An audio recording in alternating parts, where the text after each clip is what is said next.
बहुत समय पहले की बात है। एक गरीब इंसान अपनी गरीबी से बहुत परेशान हो गया था। अपने गरीबी के कारण उसका अपने परिवार का पालन पोषण करना बहुत कठिन हो गया था।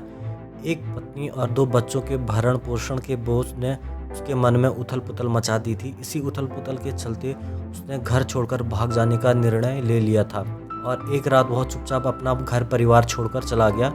वह रात में बिना किसी मंजिल को निर्धारित किए चला जा रहा था। जब वह एक नदी के किनारे पहुंचा तो उसने देखा वहां भगवान बुद्ध अपने शिष्य के साथ डेरा डाले हुए थे। यह देख उसने निर्णय लिया कि वह सन्यासी हो जाएगा और भगवान बुद्ध का शिष्य बनकर उनके साथ ही विचरण करेगा। यह निर्णय लेकर वह भगवान बुद्ध के डेरे में जाकर उनके चरणों में गिर गया और उनसे विनती करने लगा कि वह उसे अपना शिष्य बनाकर अपने साथ ही रख ले। भगवान बुद्ध ने उस गरीब इंसान पर कृपा करके उसे अपना शिष्य बना लिया।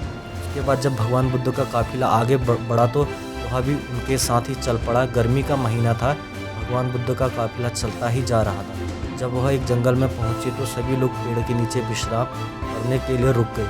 गर्मी के कारण भगवान बुद्ध को काफ़ी ज़ोरों से प्यास लगी थी। उन्होंने अपने नए शिष्य से कहा, यहाँ पास में सरोवर है, तुम जाकर वहाँ से पानी ले आओ।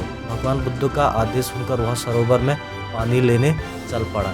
जब वह सरोवर के पास पहुंचा तो उसने देखा कि कुछ जंगली जानवर सरोवर में उधम मचा रहे हैं, परंतु जब वह सरोवर के पास पहुंचा तो सभी जानवर डरकर भाग गए।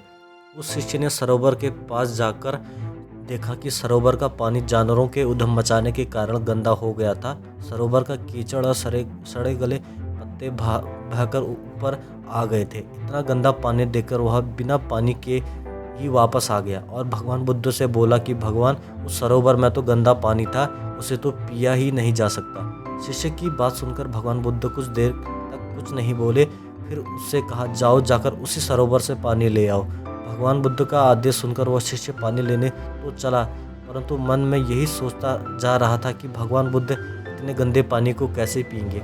जब वह चलता हुआ सरोवर के पास पहुंचा तो यह देखकर हैरान हो जाता है कि सरोवर का पानी निर्मल और स्वच्छ हो गया है।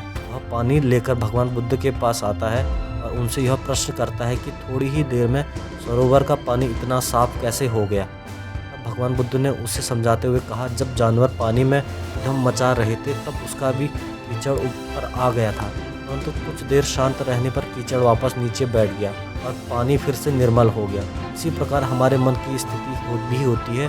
जीवन की भागदौड़ और कठिनाइयाँ हमारे मन में उथल पुथल मचा देती है और हम गलत निर्णय लेते हैं, परंतु कोई भी निर्णय लेने से पहले हम अपने मन को शांत रखें और धीरजपूर्वक बैठकर सोचें तो हमारे मन की वह उथल पुथल भी पानी के कीचड़ की तरह नीचे बैठ जाती है और तब हम जो निर्णय लेते हैं वह हमेशा ही सही होता है।